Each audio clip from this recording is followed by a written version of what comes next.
वैसे स्थान काफी है, जहाँ जगह मिल जाए ना वहाँ विराज जाया कर। और धर्म के स्थान पर ही परते से बैठते, बोले यहाँ नहीं बैठे ना वहाँ। जय जय श्री राम। सुखदेव जी कहते हैं, परीक्षित भगवान के दर्शन पाए, चरण छू करके जमुना समतल हुई। वसुदेव जी ने गोविंद को छोड़ा, योग माया को लेकर के वहां से चले। बोली गोविंद भगवान की जय हो। दिन निकल आया, और जब दिन निकल आना, यशोदा अपने कक्ष में विराजमान थी, सो रही थी।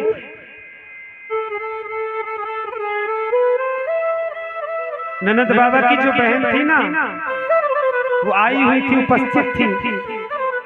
मेरे गोविंद की कृपा से उनको ये अवगत था कि यशोदा की तरफ से कोई पुत्र या पुत्री जन्म लेने वाला है, तो उनको पहले ही बुला लिया था। और ये सत्य है।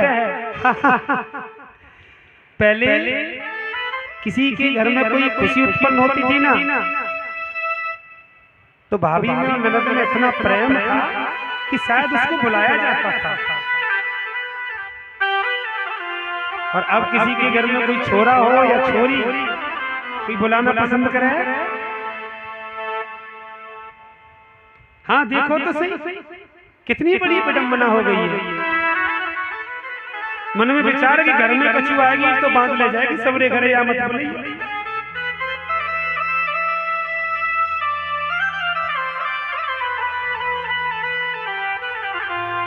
एक सीधा सा उपदेश मैं दे रहा हूँ भैया कि अगर बहू को बहू मान करके रहोगे ना, तो एक न एक दिन फिर कठिनाई तो आएगी।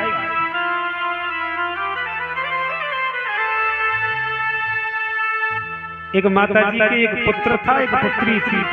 पुत्री का भी विवाह कर दिया, पुत्र का भी विवाह कर दिया। अब कछुन की आदत हो कि बहू कितनी बढ़िया घर में आ जाए, पर बुराई करनी है तो करनी है। माता जी को रोज कोई काम घर से बाहर निकले, सुबह सुबह बहू की बुराई करना प्रारंभ कर दे। मेरे घर में तो वो कुलच्छनी आ गई, अब तक सो रही है, 10 बज रहे। एक संत जी निकल के जा रहे थे, भैया तू एक बात बता, ये ब्रह्म मुहूर्त समय भगवान का याद करने का होता है, तू इतने बुरे शब्द बोल रही है मुझसे। बाबा कछु मत पूछो, जीवन खराब है। संत बोले काहे गए बाबा, ऐसी कुलच्छनी घर में आई है कि हमारा तो जीवन ही दिक्कत है। संत जी बोले एक बात बता भैया, एक ही छोरा है तेरे?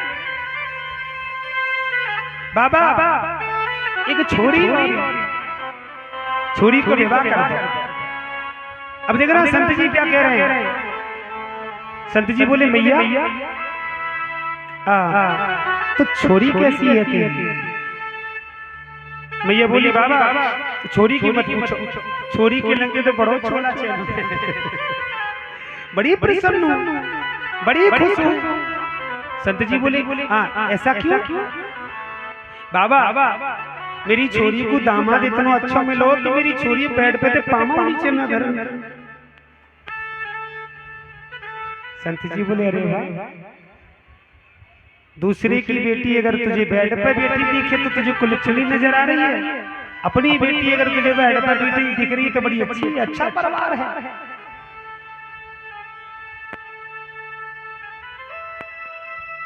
एक बात बताओ, जब विद्वान लोग ये शब्द कह सकते हैं कि भक्त के बस में है,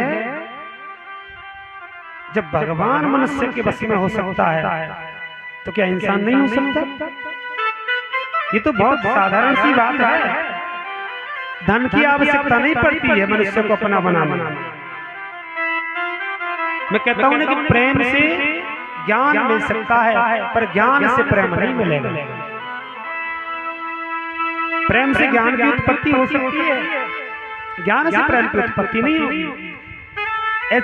ज्ञान से तो अगर हो सकता है तो मद अहंकार प्रकट हो सकता है। बोली गोविंद भगवान की। अब ननद बाबा की जो बहन थी ना वो सोच रही कि सूर्य उदय हो गया, यशोदा अब तक सो रही है, जाके तो देखो। आके देखा तो एक पास में पुत्र लेटा हुआ, वस्त्र डाला हुआ है।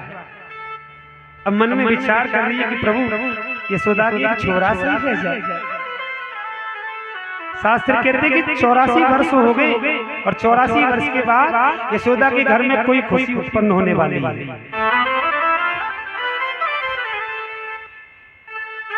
और ननद बाबा की बहन का इतना कोमल भाव है, वस्त्र हटाती जा रही है, नेत्र बंद किए हुए है। हे भगवान लालई हो, लालई हो।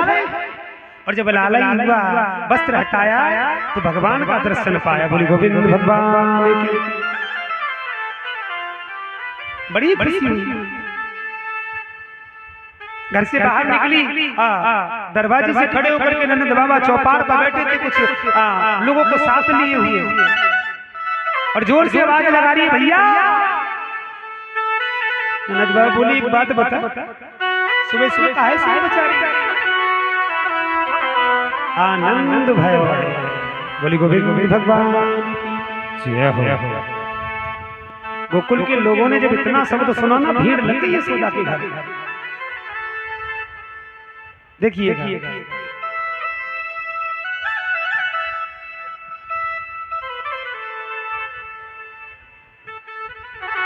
यशोदा के पुत्र का दर्शन एक एक करके गोकुलवासी जा रहे हैं।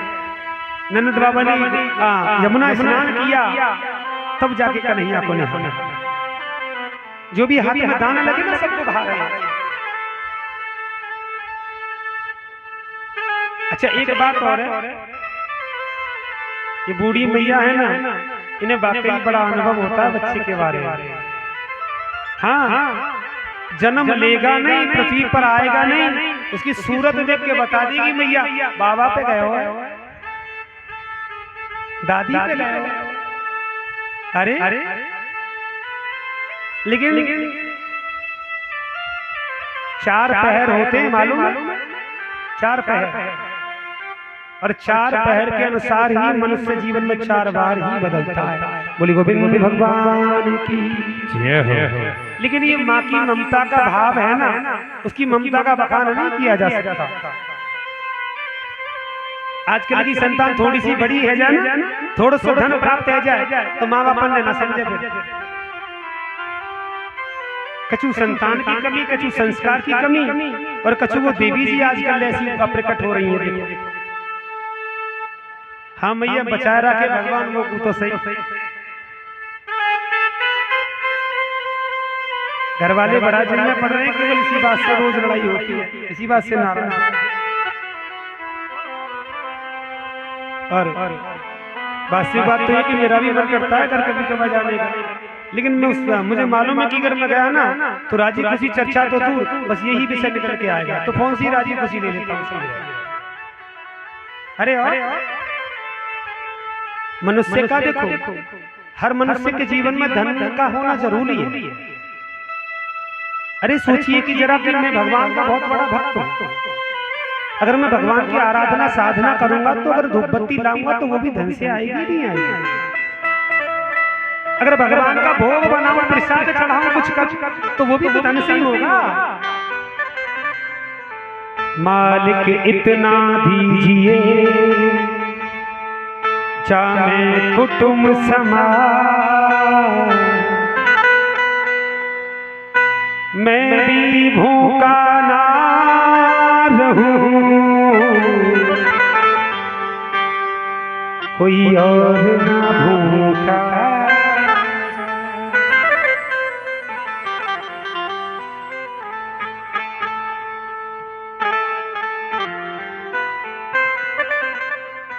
मनुष्य के जीवन में धन भी होना जरूरी है। देखो एक बात बताऊं, गरीब होना पाप नहीं है, ये संसारिक बात बता। अगर ये सोचता है कि मनुष्य के धन होना जरूरी है तो सुनिए, मनुष्य का जीवन गरीबी से और अमीरी से नहीं कुछ कर पाएगा।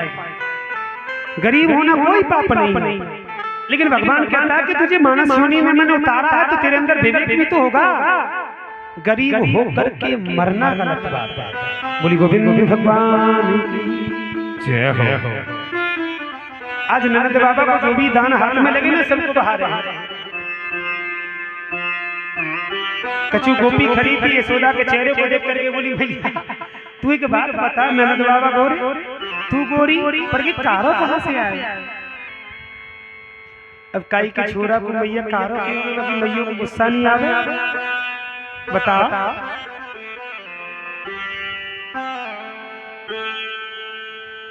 पुत्र के प्रति तो शायद माँ पति से भी लड़ाई कर सकती है। हाँ, और इतना जानती भी है कि मेरे पुत्र की ही गलती है, उसको मालूम भी होता है, लेकिन पति से ही लड़ जाएगी। और मैया जो संतान फिर मौके ना कि तुमने क्या कहा हुआ। अच्छा, माँ बाप का कर्ज कोई अदा कर सकता है? नहीं कर सकता भाई। जब ये बात हम जानते हैं ना तो फॉलो भी हमको ही करना चाहिए। मनुष्य को कभी हार नहीं मानना चाहिए जीवन में। अरे जब दुख सुख भगवान ने दो उत्पन्न किए हैं पृथ्वी पर मैया, तो दुख भी हमको मिलना है और सुख भी हमको मिलना है। ये इतना जानते हैं तो फिर क्यों घबराते हैं? अरे जो चल रहा है ना उसे बड़े प्रेम से व्यतीत करते रहिए। बोली गोविंद भगवान के जय हो। वरना जब संसार से हार जाओ ना तो फिर कहाँ जाओगे? भगवान के दर पर नहीं जाने के लिए सोच रहा है कलयुग में इंसान, मरने के लिए सोच रहा है। वो सोच रहा है कि मर के शांति मिल जाएगी, लेकिन उसको ये पता नहीं है कि मरने के बाद जो कष्ट होता है ना वो जिंदे रहने पर भी कष्ट नहीं होगा।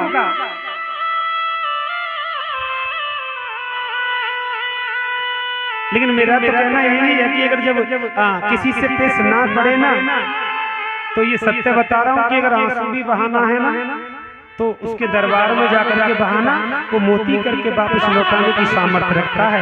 बोली गोविंद भगवान की जय हो। और भाव से कह देना प्रभु अरे तेरे सहारे मेरी गाड़ी, तू जाने तेरा काम जाने,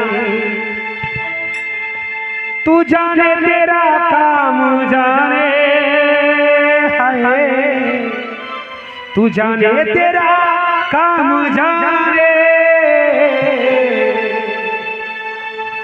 भाव से तेरे सहारे मेरी गाड़ी, तू जाने तेरा काम जाने, तेरे सहारे मेरी गाड़ी, तू जाने तेरा काम जाने, तेरे सहारे मेरी गाड़ी, तू जाने तेरा काम जाने, तेरे सहारे मेरी गाड़ी, तू जाने तेरा काम जाने, तू जाने तेरा काम जाने, तू जाने तेरा काम जाने, तू जाने तेरा काम जाने, तू जाने तेरा काम जाने, तेरे सहारे मेरी गाड़ी, तू जाने तेरा काम जाने, तेरे सहारे मेरी गाड़ी, तू जाने तेरा काम जाने।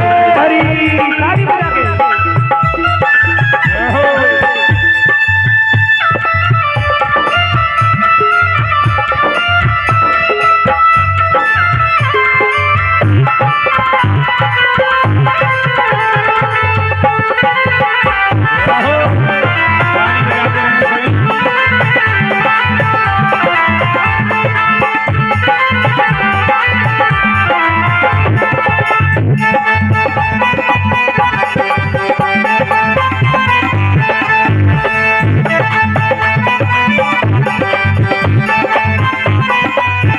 और सुनिएगा,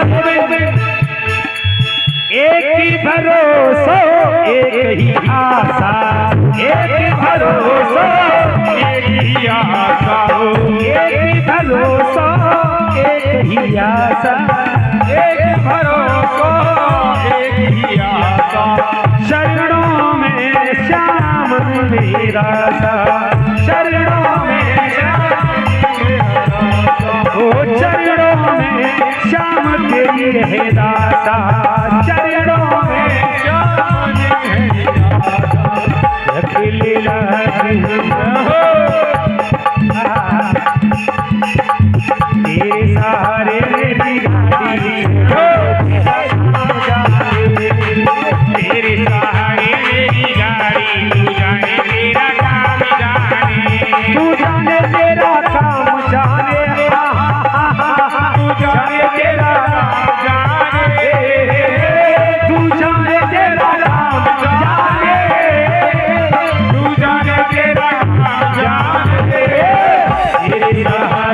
तेरी गाड़ी जाने तेरे सहारे तेरी गाड़ी तू जाने तेरा काम जय हो